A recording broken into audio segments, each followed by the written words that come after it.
Listo. Vamos a ver, nos toca ver números racionales. Estamos ya en la semana 8. Semana 8. Vamos a ver números racionales. Entonces, número racional lo hemos visto de básicamente el colegio. Básicamente, un número racional es básicamente una fracción, ¿no? Por eso en el colegio se llama fracciones.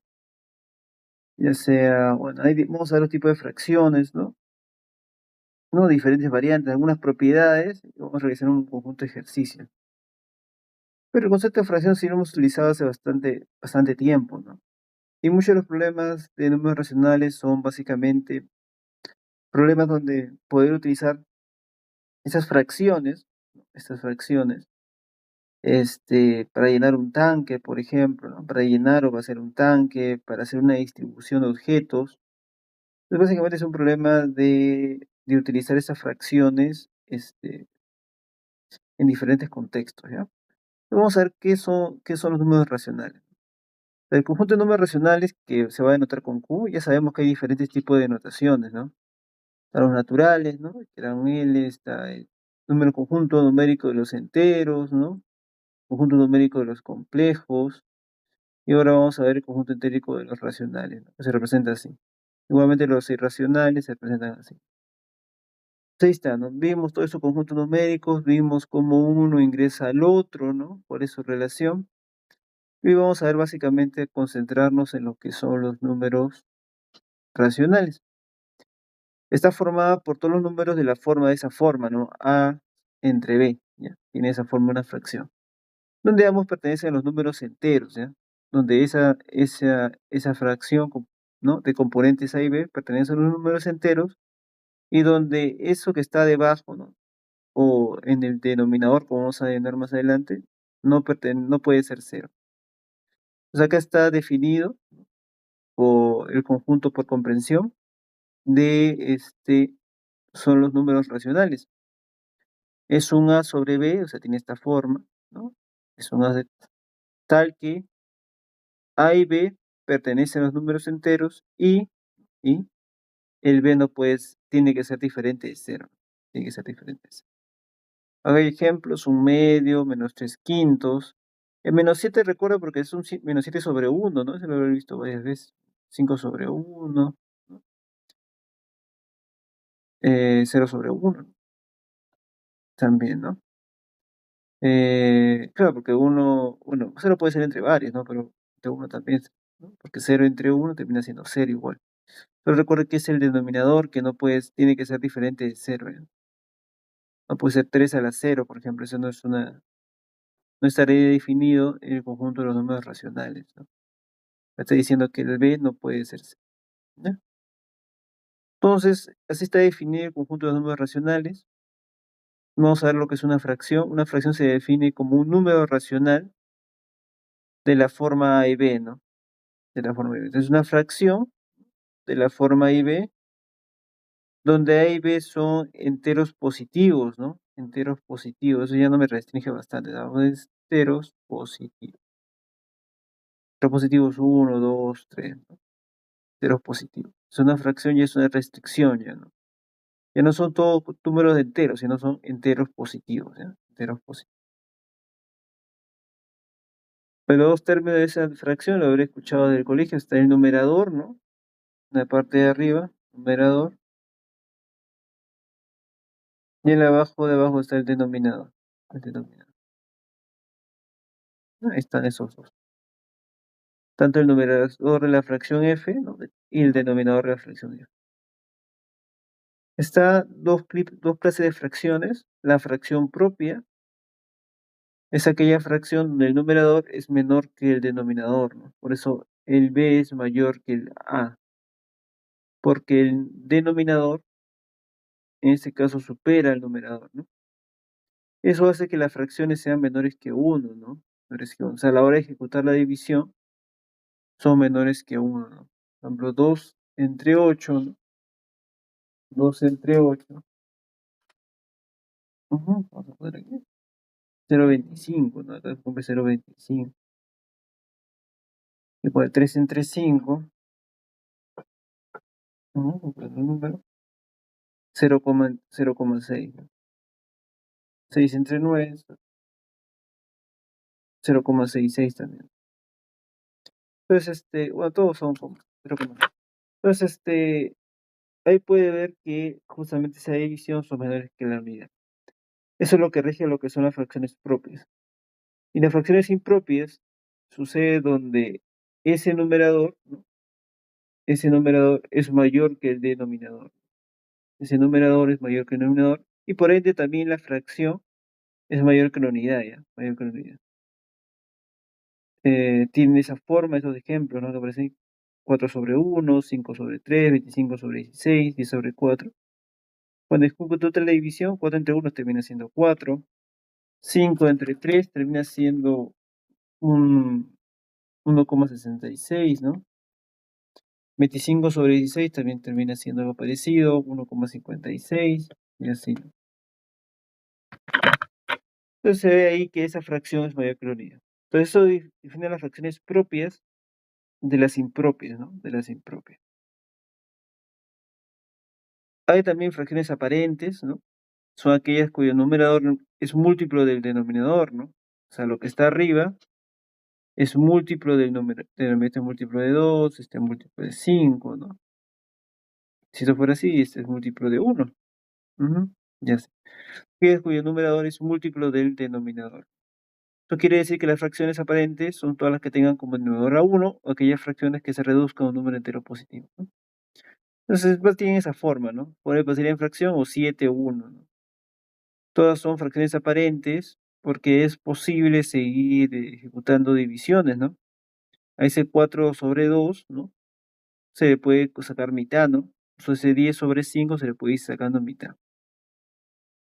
Denominan fracciones aparentes aquellos que puede seguir ejecutándola, ¿no? Seguir reduciéndola, ¿no?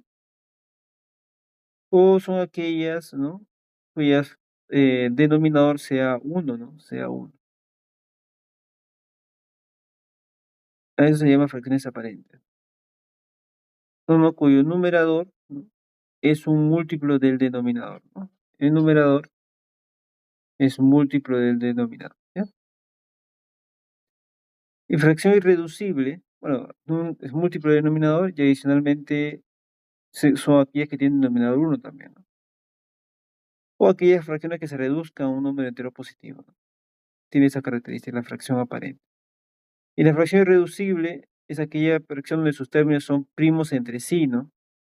Ya discutimos eso la semana pasada, cuando estuvimos haciendo primos entre sí o utilizando la terminación PESI, ¿no?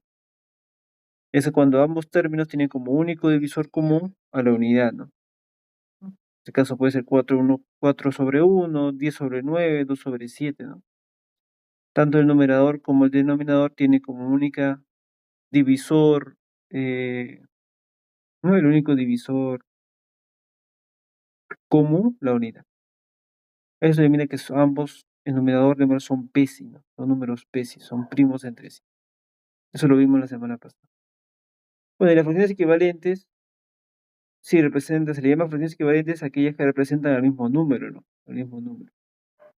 Entonces son aquellas que representan el mismo número, ¿no? Dice que A y B son equivalentes si A por D es igual a B por C, ¿no?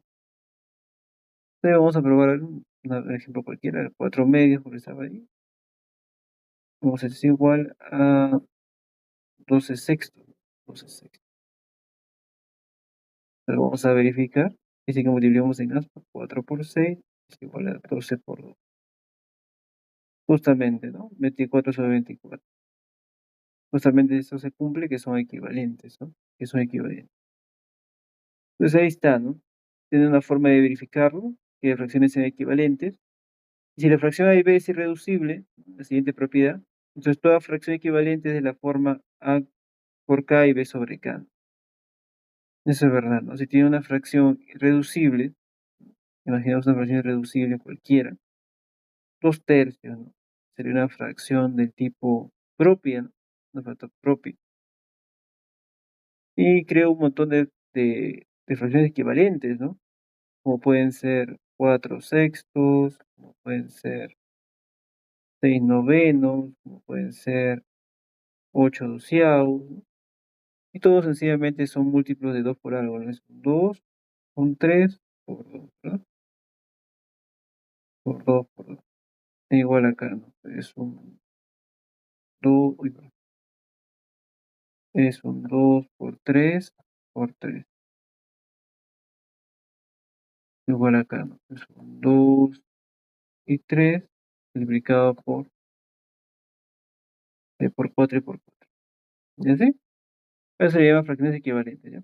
Hay dos propiedades, ¿no? Y ya hemos visto las opciones, fracciones propias, impropias, aparentes, irreducibles y equivalentes. Ahora vamos a ver las fracciones irreducibles, ¿no? Irreducibles. Las fracciones irreducibles A, B, C, D y M, N, se va a cumplir que el máximo común divisor, o sea, cuando quiere el máximo, porque todos esos números, si se acuerdan, todos esos son números racionales, ¿no? Porque tienen esa forma de numerador sobre denominador. Cuando le pide calcular el máximo común divisor, que ya vimos también en clases anteriores, lo que tiene que hacer es sacar el máximo, una vez que se dé cuenta que son irreducibles, ¿no? Y son irreducibles significa que el numerador y el denominador son PESI. Una vez que tiene eso, lo único que hace es calcular el máximo común divisor de los numeradores, ¿no? Y lo divide sobre el máximo común divisor de los denominadores, ¿no? Entonces, sobre todo tiene que recordar lo que pasa acá, ¿no? El máximo común divisor, en el arriba es el máximo común divisor y en el abajo le aplica el máximo común múltiplo. Igual, si tiene el máximo común múltiplo de números racionales, que son PESI entre sí, ¿no? Que el numerador y el denominador son PESI, no, porque son irreducibles. Para calcular el máximo común múltiplo, sencillamente le saca el máximo común múltiplo a los numeradores y el máximo común divisor a los denominadores. ¿Te cuenta ahí ese pequeño cambio, no? Ahí ese pequeño cambio. Por ejemplo, acá tiene el máximo común divisor de 4 quintos y 2 tercios, y eso es como va a ser el máximo común divisor de 4 y 2, ¿no? O sea, los numeradores, y el máximo común múltiplo de 3 y 5, ¿no? Y al final termina siendo 2 quinceavos. 2 quinceavos, el máximo común divisor de ambos números racionales. Y en el caso de que quiera calcular el máximo común múltiplo de ambos números racionales, sencillamente es el máximo común múltiplo de los numeradores, ¿no? 4 y 2, y el máximo común divisor de sus denominadores, ¿no? Que sería 3 quintos, sería 4 sobre 1, por tanto, el máximo común múltiplo de 4 quintos y 2 tercios sería 4. Entonces así se puede aplicar esa propiedad para hallar tanto el máximo común divisor de fracciones irreducibles o fracciones especie, ¿ya? Fracciones irreducibles o fracciones. Si la suma de dos fracciones irreducibles resulta un número entero positivo, vamos a la propiedad 2. Si la suma de dos fracciones irreducibles resulta en un número entero positivo, entonces las fracciones son homogéneas, ¿no? Es decir, todas las fracciones reducibles A, B y C, D, ¿no? Y nos da esa suma, un número entero positivo, ¿no? 1, 2, 3, 4, ¿no? Porque es entero positivo. Nos dice que los denominadores son iguales, ¿ya? Los denominadores son iguales. Por ejemplo, acá está sumando dos números, ¿no? Racionales, ¿no? Son fracciones irreducibles, ¿no? Y la suma dice que me da un número entero positivo. Entonces, A y B son PESI, ¿no? ¿No? Porque eso también tiene que ser una fracción irreducible. Y adicionalmente B es 7, ¿no? Es B7. Entonces, a partir de la sumatoria de dos fracciones irreducibles, ¿no? Eso funciona para ambas propiedades. Si me resulta un número entero positivo, yo puedo definir, ¿no? Que los denominadores son iguales. Los denominadores son iguales. Y listo. Estas son las propiedades o toda la teoría de lo que son números racionales. Entonces vamos a poder hacer, básicamente, lo que son los ejercicios, ¿no? Los ejercicios de números racionales. Entonces vamos al ejercicio número 1. Dice, Peter es un productor de vinos que recibe en su bodega a dos grupos de turistas, ¿no? Un grupo 1 y un grupo de turistas. Para la degustación del primer grupo, se extrae cierta cantidad de vino de uno de sus toneles y para la degustación del segundo grupo se extrae las 3/5 partes de lo que queda en el tonel. Entonces, para el primer grupo extrae un número o una variable X, ¿no? ¿No? Eso es lo que extrae. Vamos a partir de que el volumen en el tonel es B, ¿no? El volumen total es B. Entonces, para el grupo 1 extrae una cantidad X, ¿no? De tal forma que luego que extrae eso, lo que queda en el tonel, eso es lo que queda en el tonel, termina siendo B menos X. Entonces, acá dice que para la degustación del segundo grupo, ¿no? Porque dice que extrae para el primer grupo una cantidad que vamos a llamar X. El primer grupo le responde un X. Para el segundo grupo extrae las 3/5 partes de lo que queda en el tonel. O sea, son 3/5, 3/5 partes, o sea, 3/5, 3/5 de lo que queda. Y lo que queda justamente es B menos X, ¿no? Eso es lo que queda luego de haberle dado X al grupo 1. Ese es el segundo grupo, le da 3/5 partes, ¿no? 3/5. Entonces, lógicamente, lo que queda, ¿no? Si le he dado 3/5 partes, es 2/5, ¿no? O sea, si usted ha dado 3/5 partes de algo, lo que queda son 2/5. Porque la suma de ambos nos da la unidad, ¿no? Nos da la unidad. Justamente de la misma cantidad, ¿no? B menos C. Entonces, sabiendo eso, haber puesto de variable X y lo que me queda B menos X, ¿no? Luego de haber dado al primer grupo un X, lo que extrae lo hemos usado con los datos, o sea, lo que le hemos dado al grupo 2, podemos trabajar con el enunciado que dice, está de azul, ¿no? Dice 3/4, o sea, 3/4, entonces 3/4, acá está, 3/4 de lo que queda justamente es esta parte de acá, ¿no? Es lo que queda. Luego que repartimos al grupo 1 y al grupo 2. O sea, 2/5 de B menos X. Es igual, ¿no? Es igual a 2/5, ahora me está hablando de 2/5, 2/5 de lo que he extraído. Lo extraído justamente es la suma de este X y de este 3/5 de B más X, ¿no? La suma de esos dos, porque eso es lo que se le da al grupo 1 y esto es lo que se le da al grupo 2.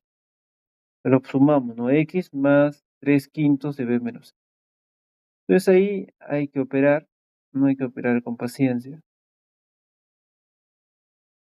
Vamos a ver si podemos multiplicar todo por 20, ¿no? Tanto el término 1, ¿no? El término de la derecha como el término de la izquierda. Con el fin de deshacernos de los cestos, ¿no? O sea, vamos a ver. Entonces, como podemos ver acá, lo puede usted demostrar, hemos llegado a lo mismo. Como, o sea, de que llegamos aquí, ¿no? Llegamos aquí, multiplicamos todo por 20 y luego multiplicamos todo por 5, ¿no? Hacemos todo el camino y llegamos a lo mismo que hemos llegado acá. Llegamos a esto, que es lo mismo que se encuentra acá, ¿no? Lo puede demostrar. Luego eso nos permite establecer una relación entre B y X, ¿no? Una relación entre B y X. Finalmente los B para un lado, ¿no? Los B para un lado. En este caso sería, este, para este lado sería 6B, para el otro lado sería 46X, ¿no? Sacamos mitad, 3B igual a 23X, ¿no? Sacando mitad. Luego sencillamente lleva a dividir 1, cambia de términos tanto al X como al 3 y termina teniendo esto. La puede poner en función de un K, ¿no? Esa fracción tiene 23K y 3K, y con eso intentar ya en función a eso, ahora que tanto B como X tienen el mismo valor, poderlo deshacernos del K. Nos dice, ¿qué fracción de la cantidad inicial queda en el tóner? ¿Qué fracción de la cantidad inicial? Entonces, eso es poner una fracción, ¿no? Es la cantidad inicial sobre el volumen total. De lo que queda, termina siendo, como hemos dicho anteriormente, 2/5, ¿no? Vamos a ver, 2/5 de B menos X, y el total sería B. Entonces, 2/5 de B menos X sería, pero sabiendo que B es 23K y X es 3K, sería 2/5 de 20X, y el volumen total, en este caso, lo que sería el volumen total, pues dice qué fracción de la cantidad inicial queda en el tonel. O sea, lo que sería B sería 23K. Entonces ejecuta esa división, pues se va, y al final termina siendo, hagan acá, mitad, ¿no? 4 termina siendo 8/20. Entonces esa es la fracción que representa eh, la cantidad en función, ¿no? De la cantidad inicial en función al volumen total, que es lo que le piden, ¿no? Porque dice qué fracción de la cantidad inicial queda en el tóner, ¿no? Y eso se calcula poniendo lo que queda, ¿no? Lo que queda, dividido sobre el volumen total, ¿ya? Sobre el volumen que había inicialmente. Esa es la fracción de la cantidad inicial. Y esto, ese sería el problema número 1, ¿ya? Entonces, vamos a utilizar esas propiedades para poder resolver el problema número 2, ¿no? Ese problema que hemos estado viendo, sobre todo la propiedad 1, ¿no? La propiedad 1. Entonces, vamos a usar las propiedades que hemos visto. Entonces, vamos al problema 2. Dice, 3 ciclistas participan en una competencia y los tiempos que demoran en dar una vuelta completa al circuito son los siguientes. Manuel demora 2 minutos más un doceavo de minuto, ¿no? Entonces, la forma en que se expresa eso, 2 minutos más un doceavo es 2 a la un doceavo, ¿no? 2 a la un doceavo. Eso sí se debe recordar, ¿no? Ese tipo de fracciones mixtas que se ponían, ¿no? Un entero con uno en el otro, o una fracción al costado. Ricardo demora 2 minutos más un cuarto de minuto, ¿no? 2 minutos más un cuarto de minuto, ¿no? Está acá. El 2 más un doceavo se encuentra acá. Y Víctor, 1 minuto más 7 octavos de minuto, ¿no? 1 minuto más 7 octavos de minuto. Eso lo ponemos acá. Y se dice que eso es lo que toman, lo que le toma de tiempo a cada ciclista, ¿no? En dar una vuelta completa, ¿no? Al circuito. Y le pide que los 3 ciclistas partieron al mismo tiempo de la línea de partida. O sea, ambos parten de la misma posición. Y le pide después de cuántos minutos consideran por tercera vez, ¿no? Por tercera vez en la línea de partida, ¿no? O sea, entonces por eso está la primera vez, ¿no? Cuando cuando parten, esa es la primera vez que coinciden. Luego de un tiempo habrá una segunda vez, ¿no? Y una tercera vez, ¿no? Y una tercera vez. Le pide después de cuántos tiempos consideran por tercera vez en la línea de partida, ¿no? En la línea de partida. Lo que tiene que calcular es el máximo común múltiplo, ¿no? De todas esas fracciones. Recuerda que esas fracciones eran de esta forma, que eran mixtas, ¿no? Lo que tenía que era multiplicar por el número entero, ¿no? Y luego le sumaba el numerador, ¿no? Entonces ese 2 a la 1 doceavo se podía expresar como 25/12, ¿no? Igual, ese 2 a la 1 cuarto se expresaba 2 por 8 más 1, 9 cuartos, ¿no? Igual, ese 1 a la 7 octavos se expresaba por 2 y acá se sumaba 1, ¿no? Teníamos ahí 15 octavos, ¿no? 15 octavos. Entonces es el tiempo mínimo, ¿no? El tiempo mínimo que en la que se van a encontrar. Entonces yo tengo el máximo común múltiplo de esos números racionales, ¿no? Y cada uno de ellos, si se percata, también son irreducibles, son números irreducibles. Entonces puedo aplicar la propiedad que vimos adelante, ¿no? Tengo el máximo común múltiplo, saco el máximo común múltiplo los numeradores y el máximo común divisor los denominadores. Ejecuto eso, ya lo hemos hecho antes, hay varias formas de ejecutar el máximo común múltiplo, el máximo común divisor, y me sale 225 sobre 4, ¿no? Sí, los métodos ya los discutimos la semana pasada. Entonces, 225 sobre 4. Entonces, para coincidir por tercera vez, ¿no? No es la tercera vez, en realidad ese es en el segundo momento, ¿no? Porque la primera vez es cuando parte. Pues en realidad sería un tiempo que es 2t, ¿no? Tiempo uno, tiempo 2. Entonces sería un tiempo 2. Por eso al final resulta dos veces el tiempo mínimo en que se da, ¿no? Que sería 112,5 minutos. Pero recuerde que la tercera vez en que coincide es un por dos, porque ya se está considerando la primera vez donde todos parten de una misma posición. Ujú. Esa sería la tercera vez en la que coincide, ¿no? La que coincide.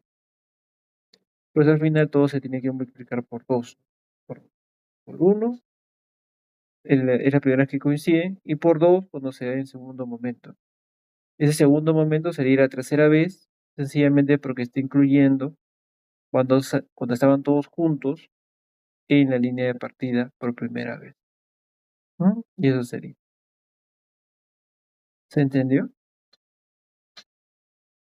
Entonces, este es un típico problema de números racionales donde ponemos nuestra tablita de avance y lo que queda por avanzar, o lo que se, no, como vimos acá, lo que se extrae y lo que queda, ¿no?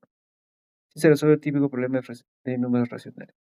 Entonces, nos dice que le toma construir una carretera en 5 meses. Nos damos los 5 meses. 1, 2, 3, 4, 5.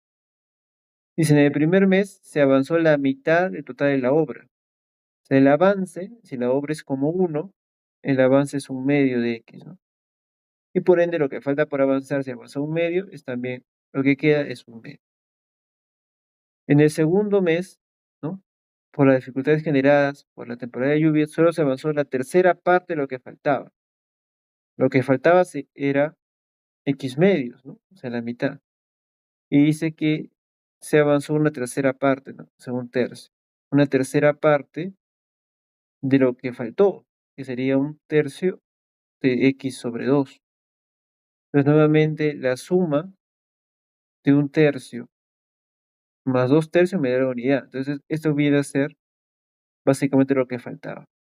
Es lo que faltaba de los X medios, ¿no? De los X medios. Luego me dice en el tercer mes, se faltó la cuarta parte. En la cuarta parte es un cuarto, ¿no? Se pone como un cuarto. Un cuarto de lo que faltaba. Si usted multiplica esto, ¿no? Lo saca acá, sería X tercios. Es justamente lo que aparece acá. Un cuarto de X tercios. Entonces, lo que queda, eh, un cuarto sería 3 cuartos, ¿no? Para que la suma de 1. 3 cuartos de X tercios. Para el cuarto mes, ¿no? Para el cuarto mes, uy, perdón. Para el cuarto mes, la quinta parte del nuevo resto, o sea, un quinto. Se pone como un quinto. De lo que faltaba. Eso era 3 cuartos por X tercios. Vuelve a multiplicar y al final termina siendo X cuartos. X cuartos es lo que aparece ahí. Es un quinto de lo que quedaba, que era, ¿no? El mes anterior, de lo que quedaba el mes anterior. Por eso era un quinto de X cuarto. Y luego, lo que falta para avanzar justamente es 4 quintos. Es 4 quintos. 4 quintos de X cuarto, ¿no? Porque un quinto más 4 quintos es la unidad. Y al final me dice que en el quinto mes, ¿no? En el quinto mes, lo que queda son 8 kilómetros, ¿no? No, eso es lo que faltaba, era 8 kilómetros. O sea, lo que quedaba era 8 kilómetros, o sea, era esto. Y lo hace en el quinto mes. Entonces se lo multiplica, se va nuevamente y queda X quintos. Entonces, justamente este X quintos era igual a 8, porque eso es lo que quedaba del cuarto mes y lo completó en el quinto. Entonces, x quinto es igual a 8. Eso lo multiplica y x me sale que es 40. Entonces, el x, que es la cantidad total de la obra, ¿no? En kilómetros, justamente son 40 kilómetros, ¿no? Y de eso se trataba, ¿no? Hacía su tablita de mes a mes, de lo que avanzaba con lo que faltaba, y recordando la relación eso, ¿no? Que vimos acá, ¿no? Y se ve en el colegio también, ¿no? Si se avanza se consume 3 quintos o se avanza 3 quintos, lo que queda son 2 quintos de esa misma cantidad, ¿no? ¿No? Lo que vemos acá. Porque al final la suma debe ser la unidad. Suma debe ser la unidad. Y listo. Ese sería el problema número 3. ¿Se entendió? Sí, ¿no? Problema 4 es un típico problema de números racionales, ¿no? Sí, porque uno se acuerda la estructura ya. No hay ni que pensarlo mucho. Dice, dos grifos abiertos en simultáneo pueden llenar con agua toda una cisterna vacía, ¿no? En 4 horas. Tienen dos grifos y una cisterna. Y también hay un tercer grifo que puede vaciar la cisterna en 6 horas, ¿no? En 6 horas. Si la cisterna está vacía y se abre simultáneamente los tres grifos, ¿en cuántas horas se llenará hasta la mitad? Pero lógicamente, si ambos lo llenan en 4 horas, ¿no? Esto lo llenan en 4 horas y él lo vacía en 6 horas. Él lo vacía en 6 horas y lo llena en 4 horas. Entonces, cuando lo que hace en 1 hora es un cuarto de eso, ¿no? Llena un cuarto del tanque. Si todo el tanque es uno, lo ve como si fuera la unidad, lo que llena es un cuarto, ¿no? Para que en 4 horas llene toda la unidad. Igual, si lo vacía en 6 horas, lo que vacía es un sexto del tanque, ¿no? Y me dice que cuando los tres grifos estén funcionando, ¿en cuánto tiempo se va a llenar la mitad? Ya no todo como uno, sino la mitad nomás, un medio, ¿no? Entonces sería lo que se llena por hora, ¿no? Que sería un cuarto, menos lo que se está vaciando en ese mismo instante, es menos un sexto, eso multiplicado por la cantidad de horas, que no sé cuánto es, y eso debe ser igual a un medio del tanque, ¿no? Porque dice que se llena la mitad. Me quiere saber cuántas horas le toma para llenar la mitad. Opera eso, ¿no? Que sería un cuarto menos un sexto, 2 sobre 24, queda por t, y luego sencillamente, cuando se lo pasa a multiplicar por 24 sobre 2. Sería 24 sobre 4, al final termina el tiempo, termina siendo 6 horas. Entonces el truco es reconocer eso, ¿no? Si en 4 horas se llena, entonces él lo que llena por hora es un cuarto, ¿no?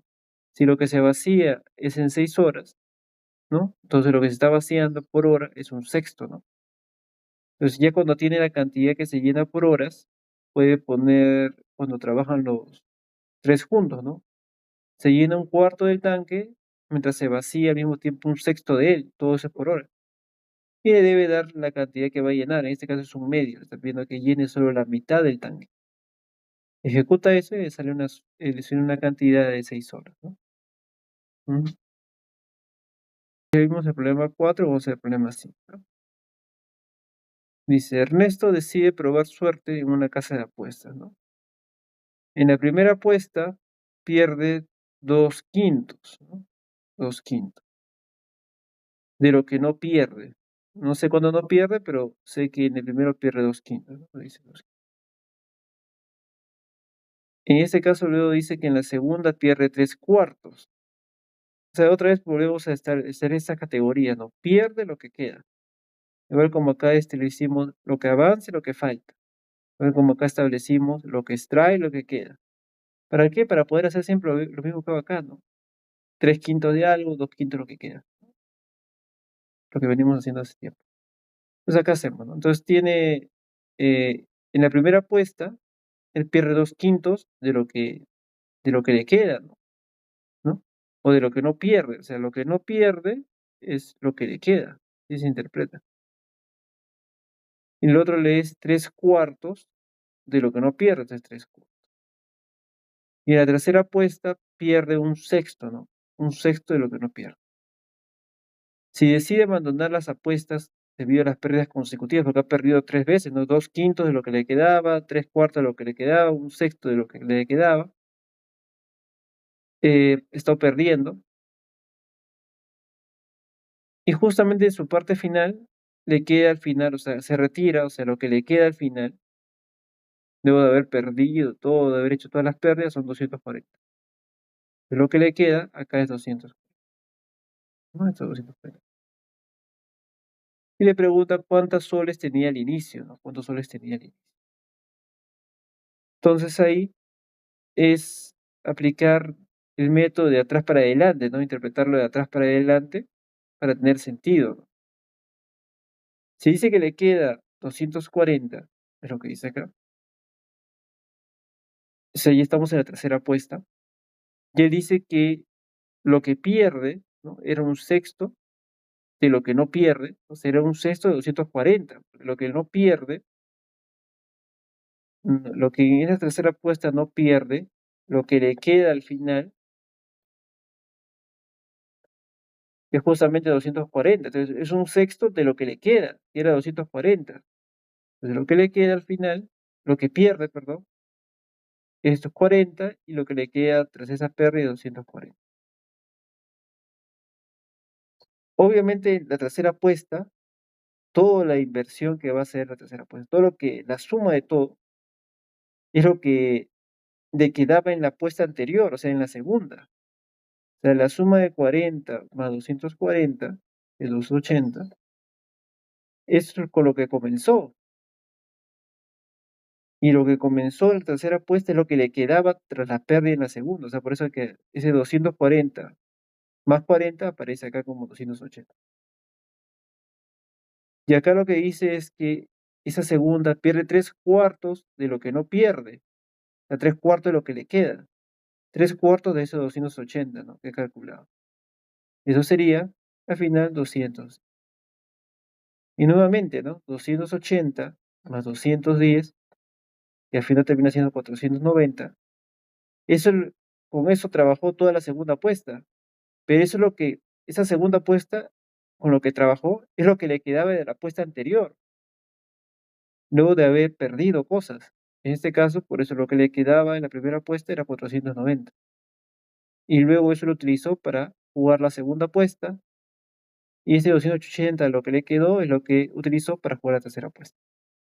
Entonces ahí sería 490. Y ahí le dice que ese 2/5, ¿no? 2/5 de lo que no pierde, o sea, 2/5 de esos 490, lo que le quedaba.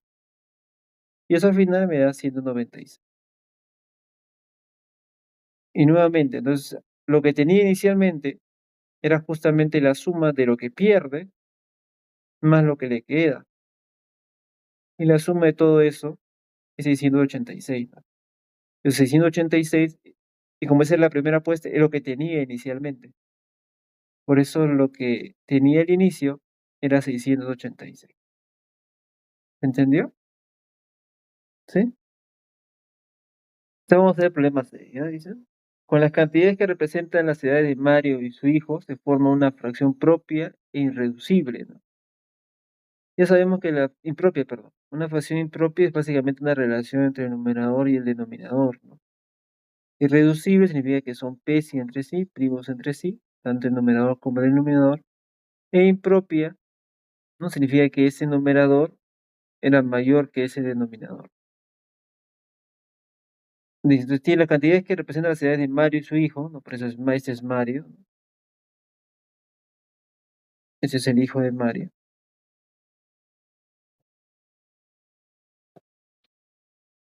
Las cantidades que representan la edad de Mario y su hijo, si después de sumar 3 unidades, ¿no? Con la que se forma una fracción propia y reducible, o sea, es un A sobre B, ¿no? Esto es Pesi y A es mayor que B. Se forma, si después de sumar 3 unidades al numerador y 3 unidades y 7 unidades al denominador, le sumó 3 al numerador, 3 al denominador, se obtiene de dicha fracción se obtiene, o sea, luego que lo suma le sacas 7, 7 tercios, ¿no? Le dice cuál es la mínima suma posible de las edades, ¿no? Se le está pidiendo un A más B nada más, ¿no? Un A más B. O sea, un A más B que sea mínimo. Una más B que sea mínimo. Listo. Y le dice que se obtiene tras sumar, y bueno, y tras sumar, ¿no? A formar esa fracción impropia irreducible a sobre b, le suma 3 al numerador y 3 al denominador y le queda así, ¿no? 7 tercios. Quiero que se ve ahí, ¿no? Entonces, entonces es aplicar los criterios de divisibilidad que vimos la semana pasada. Básicamente es, una vez que tenemos que es 3a, no porque hace la multiplicación en aspa, sabemos que 3a igual a 7 más 40.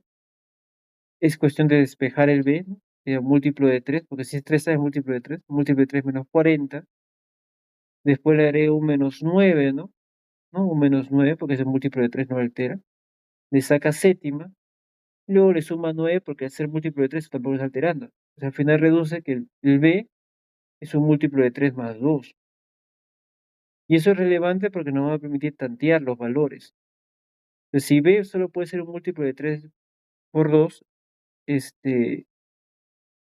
y me está pidiendo que es la mínima suma posible, entonces uno de ellos tiene que ser mínimo, ¿no? Entonces vamos a hacer que ese b sea lo mínimo posible. Entonces, si es un múltiplo de 3 más 2 ese b, el mínimo posible es 2, ¿no? O puede ser 5, o puede ser 11, ¿no? Y daremos donde se cumple esta relación, ¿no? Donde A y B sean pésimos, forman una fracción irreducible. Entonces, si le ponemos 2 al B, el A se transforma en 18, ¿no? Si le damos un 5 al B, el A se transforma en 25. Y si le damos un 11, se transforma en 39.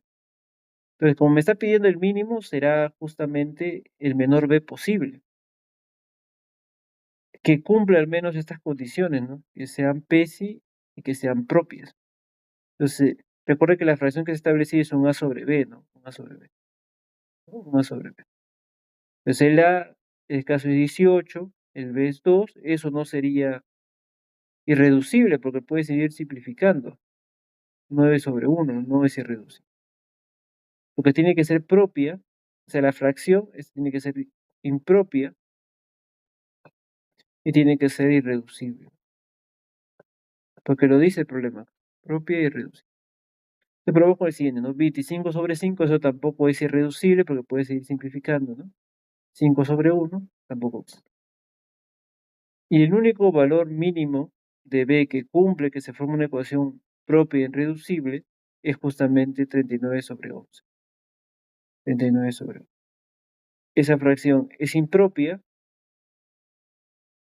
porque obviamente el numerador 39 es más que 11 y es irreducible porque ese 39 y 11 son pésimos, son primos entre sí.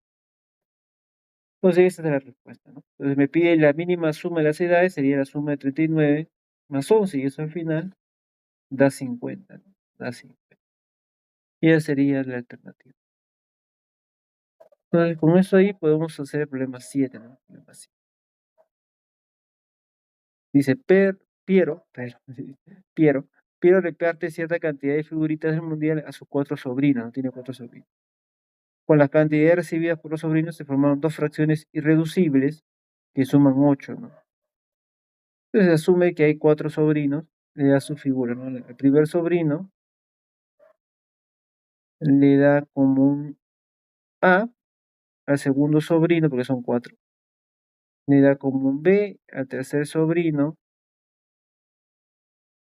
le da como un C y al cuarto sobrino le da como un D. Esa es la cantidad de figuritas que le dan, ¿no? Sabiendo que la cantidad de figuritas totales es N.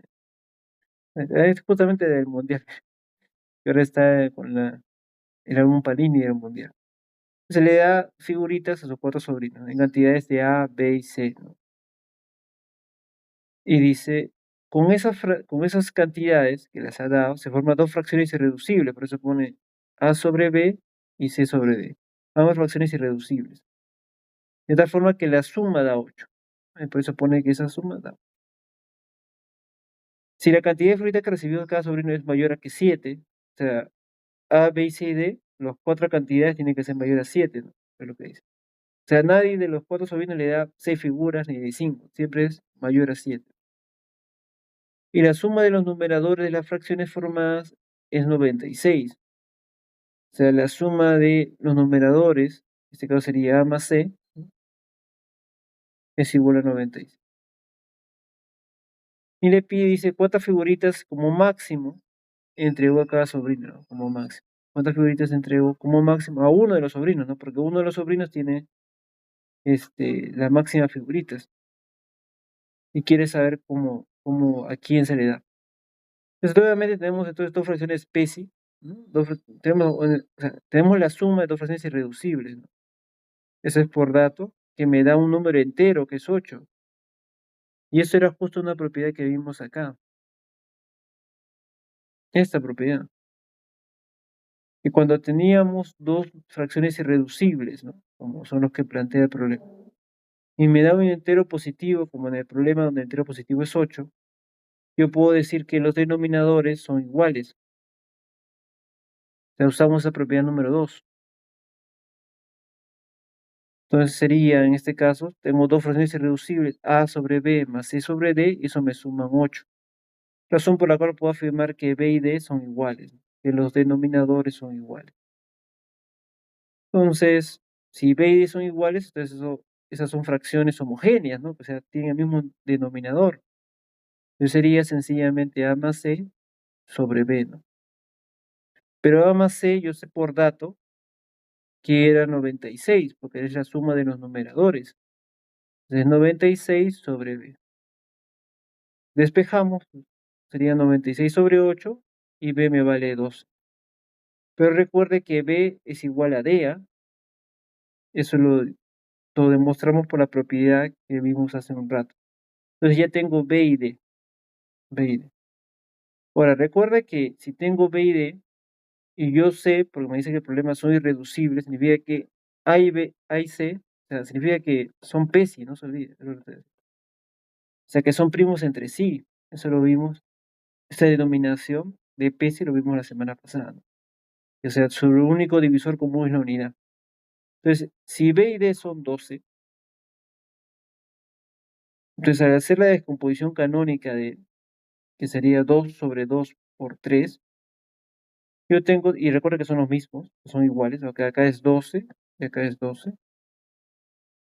Recuerda entonces que A y C no pueden ser no pueden tener otros divisores comunes con 12 para que ambas fracciones sean irreducibles y tanto el numerador y el denominador sean PESI.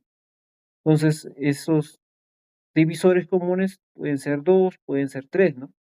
O sea, ese A y C no puede ser múltiplo de 2 y no puede ser múltiplo de 3, porque si lo fuera, ya no sería PESI con B, el A ya no sería PESI con B, ni el C sería PESI con D. Recordando que B y D son la misma cantidad, ¿no? Son el mismo 12. Entonces eso me lleva a encontrar un valor cuya suma me dé 96, pero me está pidiendo de tal forma que un valor, o sea, uno de los que queda sea máximo.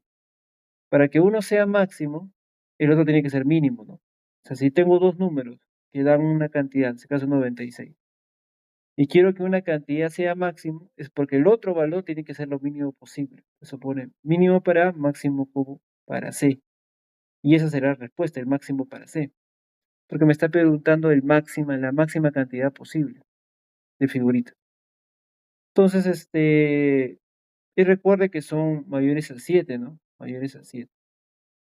Eso es por propiedad que que no pueden ser 7, dice Mayros, que puede ser 8, puede ser 9, pero cuando usted va probando los valores que puede asumir bien, que puede asumir A, perdón, en su versión mínima, que serían 8, porque tiene que ser entera la cantidad, ¿no? Porque las figuritas son números enteros, no se olvide. Y una fracción es de números enteros, pues, enteros positivos. 9, 10, 11, y así puede seguir. O sea, el primero que no sea múltiplo ni de 2 ni de 3 y que sea mínimo. De ahí vamos descartando. No puede ser múltiplo de 8 porque ese de 8 es múltiplo de 2, ¿no? No puede ser 9 porque ese es múltiplo de 3, no puede ser 10, o sea, descarta todos los que son pares, porque todo sería múltiplo de 2. El único que no es múltiplo de 2 ni de 3 sería 11, ¿no? Por eso el A, el mínimo valor que asume, sería 11, porque es mayor a 7 y no puede ser múltiplo de 2 y de 3 para que sean siendo pésimos, primos entre sí. Entonces, si ese es 11 y sé que la suma por dato me da 96, lógicamente el C máximo sería 85. Y la respuesta sería eso, ¿no? Sería 85, sería la máxima cantidad de figuritas que yo le entregué a uno de los sobrinos. ¿No? Entonces vamos al problema número 8.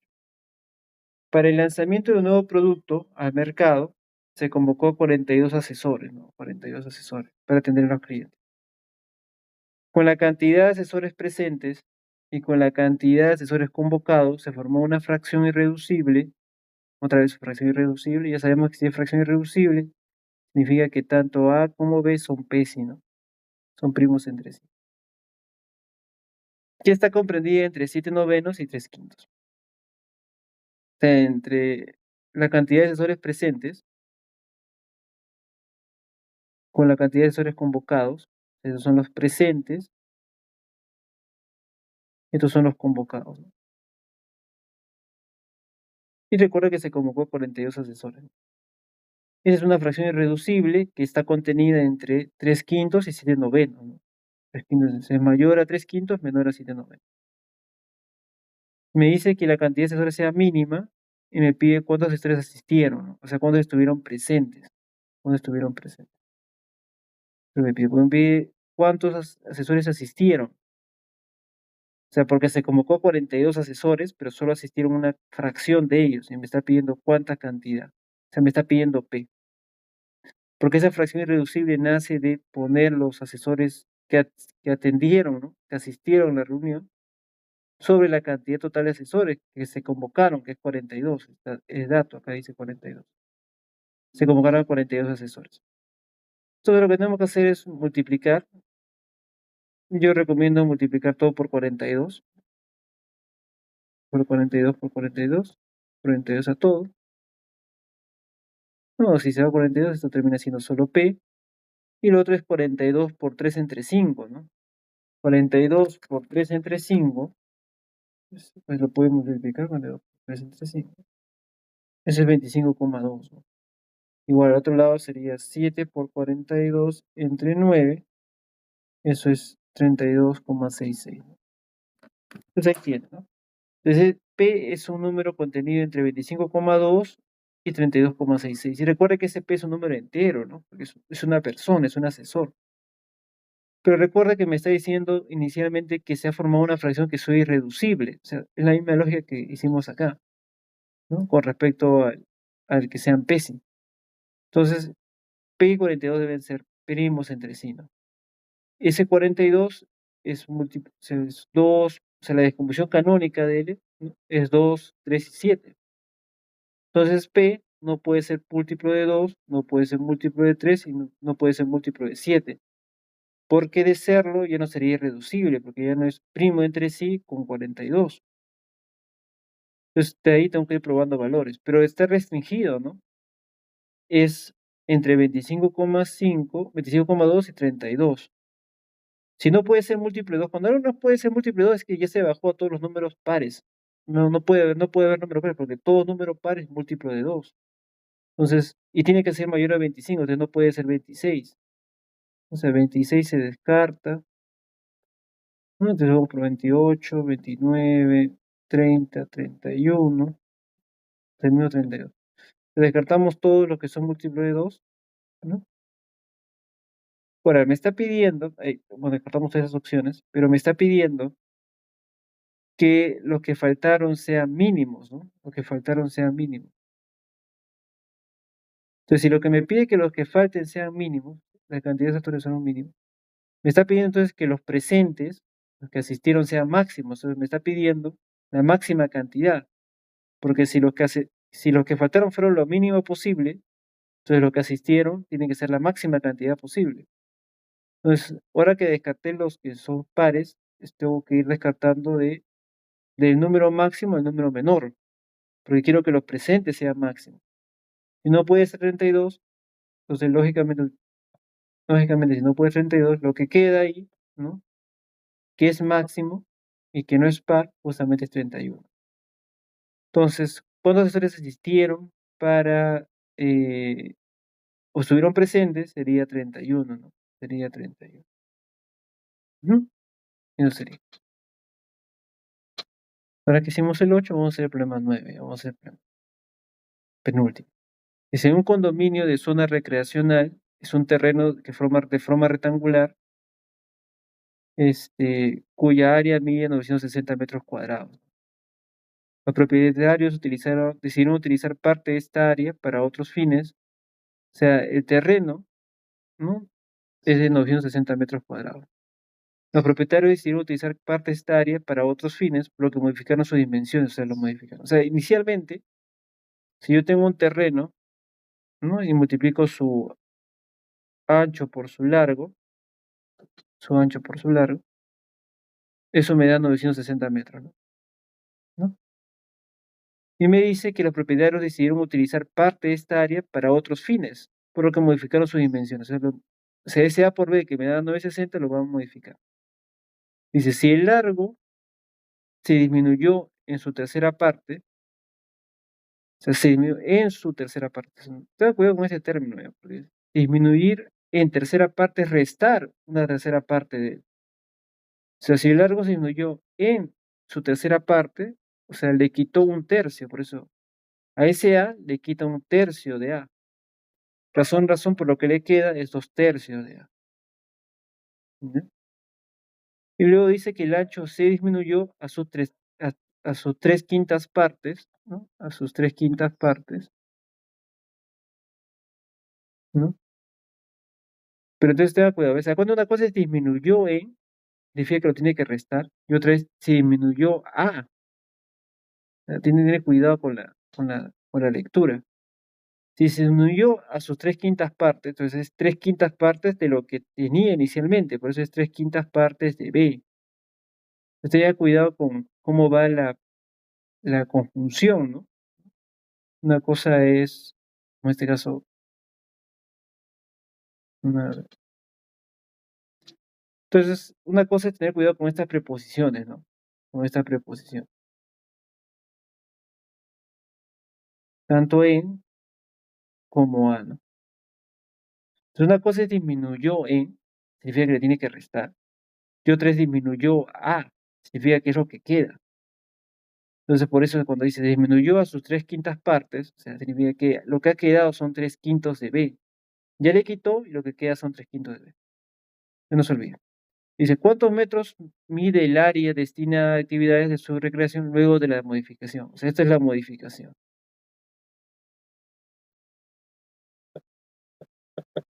No es la modificación. Pero lo único que tiene que hacer es multiplicar, porque si quiero el área de la modificación, tengo que multiplicar el largo por el ancho. Entonces, 2/3 por 2/3 de A por 3/5 de B. Tercio se va acá y termina siendo 2/5 de A por B. Pero A por B yo sabía cuánto era 960. Entonces, lo que queda, 2/5 de 960 es 384. ¿Mm?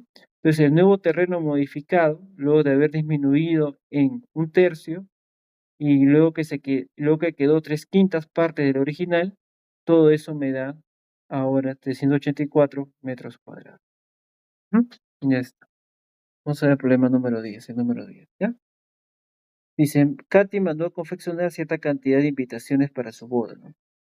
Si esta cantidad equivale al número de fracciones impropias y reducibles, ya sabemos que es impropia, ¿no? Si es impropia, sabemos que hay una fracción A, B, de tal forma que SA sea mayor que B, ¿no? Y que si es reducible significa que son primos entre sí, que es un concepto que ya vimos la semana pasada, ¿no? Implica que el único divisor común es la unidad entre A y B. Como numerador 560 que existe. Hay dicha cantidad de invitaciones, ¿no? Entonces, no, dice Katy mandó a confeccionar cierta cantidad de invitaciones para su boda. Si esta cantidad equivale al número de fracciones, es decir, al número de fracciones impropias y reducibles, con numerador 560, ¿no? Que existe, con numerador que existe, haya dicha cantidad de invitaciones. Entonces, lógicamente, la fracción es 560 entre n, que es el número de invitaciones totales, ¿no? Con eso se forma esa fracción irreducible e impropia. Si la fracción es impropia, es mayor a la unidad, ¿no? La verdad que eso lo discutimos al inicio, ¿no? Mayor a la unidad porque A es mayor que B. Entonces, lógicamente, eso me lleva a la conclusión que N necesariamente es menor que 560, ¿no? Entonces, ese N menor a 560 y adicionalmente N y 560 son PESI, ¿no? Son PESI. Hacemos la descomposición canónica de 560 y nos sale esto, ¿no? 2 a la cuarta más 5 y por 7, ¿no? Y por 7. Ahora, acá usamos la función de Euler, ¿no? Si te acuerdas, eso lo discutimos también la semana pasada, la función de Euler. Vamos a dar un pequeño paréntesis en la y ya cómo se calcula lo que es la función de Euler a partir de la descomposición canónica. Simplemente reemplazamos, ¿no? 2 tercios de 2 a la menos 1 por 5 a la 0, porque estaba disminuyendo en 1, ¿se acuerdan? Dicho que este era un 4 a la menos 1, ¿no? Y el otro era un 1 a la menos 1 y el otro es 1 a la menos 1, ¿no? Para hallar la función de Euler, o sea, todos los números que son PESI, ¿no? Con 560, ¿no? Aplico la denominación, la otra era la base menos 1, la base menos 1, la base menos 1. Aplico todo eso y me da al final que Sn es 192. 92. Entonces, 192 es la cantidad de números que son PESI con 560 y que son menores a él, ¿no? Son menores a él.